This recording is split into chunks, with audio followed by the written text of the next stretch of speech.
और वो ये कह रहे थे कि यहाँ पर जो रहने का माहौल है वो बड़ा ख़राब है, किसी हवाले से मुझे कोई फैसिलिटी नहीं है, वहाँ पर कोई एसी, कोई कूलर, कोई चीज़ वहाँ पर नहीं लगी हुई। एक छोटा सा कमरा है, बिल्कुल छोटा सा कमरा है, चक्की वाले कमरे में उन्होंने रखा हुआ है मुझे, और यहाँ पर ओपन वॉशरूम है। वहां पर सूरत हाल थोड़ी सी बता दूं कि 12:30 बजे मुझे मुलाकात के लिए अंदर जाने की इजाज़त दी गई और पुलिस की गाड़ी के अंदर लेकर मुझे गए। 1.5 घंटे के करीब वहां पर मुझे एक कमरे के अंदर जो है वो बिठाया गया और कहा गया कि वो थोड़ी देर तक आते हैं और आपकी मुलाकात जो है करवा दी जाएगी। फिर आगे ले गए, वहां पर डिप्टी सुपरिटेंडेंट साहब के कमरे में उनको भी लाया गया है और वहां पर मुलाकात करवाई है। 1:30 बजे ये हमारी मुलाकात शुरू हुई है और तकरीबन 2:45 तक ये मुलाकात जारी रही है, 1 घंटा और 45 मिनट। खान साहब से मैंने पूछा है कि क्या पोजीशन है जब से आप अरेस्ट हुए हैं, तो किस हालत में आपको रखा गया है। उन्होंने कहा है कि मुझे सी क्लास में इन्होंने रखा हुआ है, छोटा सा कमरा है, चक्की वाले कमरे में उन्होंने रखा हुआ है मुझे, और यहां पर ओपन वॉशरूम है, उसके ऊपर वॉशरूम के अंदर कोई शावर नहीं है। वहां पर उन्होंने ये बताया कि दिन को मक्खियां होती हैं और रात को कीड़े होते हैं। ऐसी हालत में उन्हें वहां पर रखा गया है। खाने के हवाले से उन्होंने कहा है कि मुझे कोई इशू नहीं है, दे मुझे दाल रहे हैं, साग रहे हैं, वही है खाना, लेकिन इस हवाले से मुझे कोई इशू नहीं है, जो भी खाना मर्जी है वो दें। और साथ उन्होंने ये भी कहा है कि अगर मुझे डी क्लास में रखते हैं, वो इससे भी अगली क्लास में रखते हैं, तो मैं बिल्कुल तैयार हूं, मुझे उस हवाले से कोई परेशानी नहीं है कि मुझे ये डी क्लास में रखें। लेकिन जो मुझे करवा रहे हैं ये सारा कुछ, वो मुझे पता है। आप मीडिया के ऊपर सबको बताओ कि मैं कभी भी गुलामी कबूल नहीं करूंगा, सारी जिंदगी जेल में गुजार लूंगा, सारी जिंदगी यहां पे रह लूंगा, लेकिन कभी भी गुलामी कबूल नहीं करूंगा। सर ये उसके साथ साथ उन्होंने बताया कि मैं आज स्पेशली उन लोगों को सलाम पेश करना चाहता हूं, आपने जाकर बताना है कि जो इस वक्त जेल के अंदर इसी नौइयत की और इससे ज्यादा तकलीफात में वहां पर कैद काट रहे हैं, जिनमें उन्होंने सारे वर्कर्स का जिक्र किया पहले कि जो वर्कर्स गिरफ्तार हैं, फिर जो टॉप लीडरशिप वहां पर लाहौर के अंदर शहरियार, इजाज चौधरी साहब, सना, खतीजा और तैयबा और मशवानी साहब और सारे जितने नाम भी उन्होंने, अली मोहम्मद खान, सारे जो गिरफ्तार है, शहरियार अफरीदी, यास्मीन राश्ता, एक एक बंदे का नाम मैं मतलब स्किप कर सकता हूं, लेकिन उन्होंने एक एक बंदे का नाम लिया कि उनको मैं आज दोबारा खराज तहसीन पेश करता हूं, सलाम पेश करता हूं कि जिस तरह से वो वहां पर डटे हुए हैं और गुलामी मंजूर नहीं कर रहे। फिर उन्होंने कहा कि ये तीसरा अटैक मेरे घर के ऊपर हुआ है, मेरे घर के दरवाजे तोड़े गए, बुशरा बीबी, उनके बेडरूम का दरवाजा तोड़ने की कोशिश की गई है, और इसके ऊपर आपने यानी कि लीगल टीम ने वहां पर जाकर बाकायदा तौर पे जिन लोगों ने दरवाजे तोड़े हैं उनके खिलाफ कार्रवाई करनी है और उनके खिलाफ केसेस वहां पर फाइल करने हैं।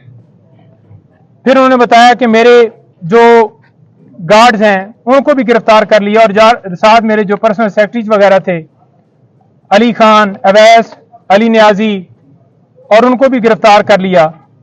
तो लिहाजा आप ये देख लें कि उनका क्या कसूर था। कोई किसी तरह से ना उन्होंने मजम्मत की, ना उन्होंने किसी तरह से आगे से कोई रेजिस्टेंस की, ना उन्होंने किसी तरह से आगे से कोई बंदूक या कोई चीज छीनी, उनके ऊपर डकैती का पर्चा कर दिया है।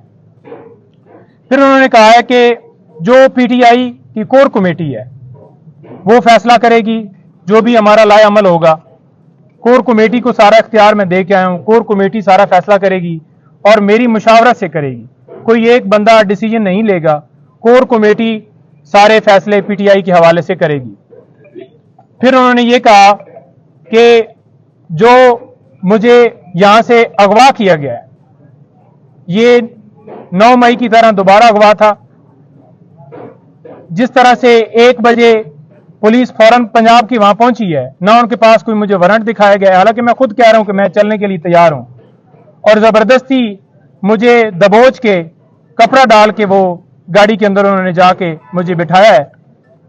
तो ये एक अगवा इस हवाले से मैं कहूंगा कि 12:30 बजे फैसला होता है और पुलिस की ना इजाजत होती है पुलिस के पास, इस्लामाबाद पुलिस ना मौके पे मौजूद होती है, पंजाब पुलिस आकर जिस तरह से उन्होंने मुझे वहां से अगवा किया, मेरे घर के दरवाजे तोड़े गए, तो मैं ऐसे अगवा कहूंगा। और लोग अगर पुरअमन एहतजाज कर रहे हैं तो वो उनका हक है, क्योंकि जिस तरह से ये डिसीजन दिया गया उजलत में और जज साहब ने यकतरफा कार्रवाई की, तो पुरअमन एहतजाज हर शहरी का हक है। और मैंने पुरअमन एहतजाज का हमेशा कहा है, मैं अब भी ये कहूंगा कि पुरअमन एहतजाज वो हक है और वो पुरअमन एहतजाज होना चाहिए। किसी जगह पे तोड़ फोड़ या किसी जगह पे जलाओ घिराओ कोई ना, मैंने पहले कहा ना मैं अब कहूंगा, पुरअमन एहतजाज करें। फिर उन्होंने ये कहा है कि जो वर्कर्स हैं, जो हमारे लोग प्रोटेस्ट कर रहे हैं, मैं उनको खराज तहसीन पेश करता हूं कि जिस तरह से वो रूल ऑफ लॉ के लिए खड़े हैं और उनके पास, आप उनको बताएं कि आपके पास 2 रास्ते हैं, एक गुलामी का और एक आजादी का, वो आपने चूज करना है। मैंने चूज किया हुआ है और आपने भी चूज किया हुआ है, तो लिहाजा गुलामी की जिंदगी से बेहतर है कि मौत आ जाए, तो लिहाजा आपने ये जंग जो है जारी रखनी है। साथ हमने एप्लीकेशन लॉयर्स के हवाले से जो सुप्रीटेंडेंट साहब ने उनको दे दी है कि एक तो खान साहब को एक क्लास दी जाए जो कानून के मुताबिक उनका हक है, और दूसरा हमने ये कहा है कि डॉक्टर फैसल साहब जो उनके डॉक्टर हैं, अभी तक उनको इजाजत नहीं दी गई, और उन्होंने स्पेशली कहा है कि मेरी फैमिली से बुशरा बेगम, उनको मुझसे मिलने की जो है वो इजाजत दी जाए। और उन्होंने, और एप्लीकेशन के अंदर हमने ये कहा है कि पॉलिटिकल जो लीडर हैं पीटीआई के, उनकी हमने लिस्ट दी है और उनको मिलने की इजाजत दी जाए। आज तक सिर्फ और सिर्फ मैं जाके मिला हूं, किसी बंदे को कोई इजाजत नहीं है। और वो ये कह रहे थे कि यहां पर जो रहने का माहौल है वो बड़ा खराब है, किसी हवाले से मुझे कोई फैसिलिटी नहीं है, वहां पर कोई एसी, कोई कूलर, कोई चीज वहां पर नहीं लगी हुई, एक छोटा सा कमरा है, बिल्कुल छोटा सा कमरा है, वहां पर जो जाए नमाज है उसके लिए भी मुझे जो है वो बड़ा मुश्किल पेश आती है वो अदा करने में। लेकिन उन्होंने कहा कि छोड़ो ये तो मैं नहीं करता, लेकिन मैं नमाज भी अपनी अदा कर रहा हूं और मुझे मौका मिल गया है कुरान पाक पढ़ने का, तो मैं वो भी पढ़ रहा हूं और अपनी जो इबादत कर रहा हूं, और मैं डटा हुआ हूं, कोई मैं झुका हुआ नहीं हूं, ना मैं डरता था और मैं ना कभी जिंदगी में गुलामी जो है कबूल करूंगा। मुझे ये जिस आगे जितनी भी सख्ती कर लें, जितनी भी मुझे वो तकलीफें दे लें, मुझे उससे कोई फर्क नहीं पड़ता, मेरी हिम्मत जो है वो बुलंद है। और आप देख लें कि हमारी मुलाकात हुई है आज तोशाखाना केस के अंदर, हम आज उसके अंदर अपील फाइल नहीं कर पाए। उसकी रीजन ये है कि अभी वकालतनामे हुए हैं, हमारा एक दिन जो है वो जानबूझकर जाया किया गया है। हम कल इसके अंदर वकालतनामा साथ लगाकर वकालतनामे हमने करवा लिए हैं, सुप्रीम कोर्ट के भी और हाई कोर्ट के भी, और उन्होंने वाज़ेह कहा है कि अमर फारूक जो चीफ जस्टिस हैं इस्लामाबाद हाई कोर्ट के, उनके ऊपर मुझे एतमाद नहीं है, तो लिहाजा वो मेरे केस की समाअत ना करें। पहले भी उन्होंने जिस तरह से समाअत की, मुझे उन्होंने कोई उनसे इंसाफ की उम्मीद नहीं है। 9 मई को भी जिस तरह से उन्होंने मेरी गिरफ्तारी को ये कहा कि ये कानूनी है, तो लिहाजा और भी काफी मिसालें हैं। टेरियन वाइट का केस, उन्हें एक एक चीज का पता है, याद है कि किस तरह से उन्होंने मेरे खिलाफ कार्रवाई जो है वो की है। जी अच्छा सर, सेहत कैसी है खान साहब?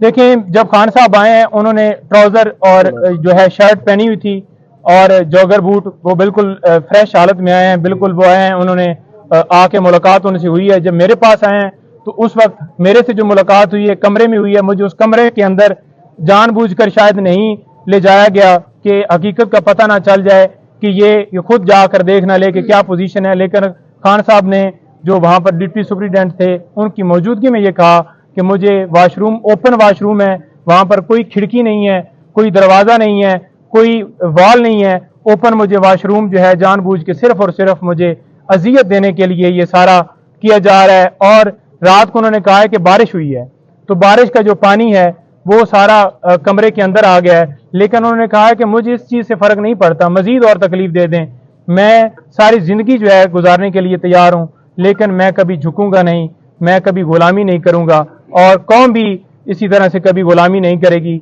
और ये जो है सिलसिला, ये जंग जो है मेरी जारी रहेगी। मैं रूल ऑफ लॉ और हकीकी आज़ादी की और आप लोगों की जंग लड़ रहा हूँ, और मैं इसके ऊपर बिल्कुल डटा हुआ। खाने का क्या कहते हैं? खाने का कहते हैं कि मुझे दाल वगैरह दी गई है। मैंने पूछा, कहते कोई नहीं, खाने का खैर है, जो भी दिया है। बेसिकली तो ये है कि ये मुझे जानबूझकर इस तरह से घबरा के मुझे जो है मुझसे जो है मेरी हिम्मत तोड़ना चाहते हैं, लेकिन खाने से फ़र्क नहीं मुझे पड़ता। खाना उनको देने की कोशिश की गई, यहाँ से जो मुकामी क़यादत है उन्होंने भी कोशिश की, अप्रोच की, लेकिन वो खाना आगे जो है नहीं देने दिया गया, बल्कि खाने को रोक लिया गया, और मजबूरन फिर जो है वो वही खाना खा रहे हैं। लेकिन खाने के हवाले से वो कह रहे हैं कि ठीक है जो भी खाना है, लेकिन खाना उनको जेल का ही दिया जा रहा है, घर का खाना नहीं। अच्छा सर, एक बात सिर्फ और बता दें कि उनको क्या क्या सहूलियात सर दी गई हैं, क्या ऐसी सहूलियात है जो उनको दी गई हैं? सर सहूलियात के हवाले से सिर्फ पंखा ही है जो दिया गया है, या फिर ये कह लें कि जो है पानी जो है पीने का, या फिर उनको रोटी दी जाती है। बाकी कोई सहूलियात नहीं दी गई, कोई उनको किसी तरह से कोई एक्सेस नहीं है। बड़ी तकलीफ में उन्हें रखा हुआ है। सर कोई किसी दूसरी जेल में जाने के हवाले से भी कोई बात हुई?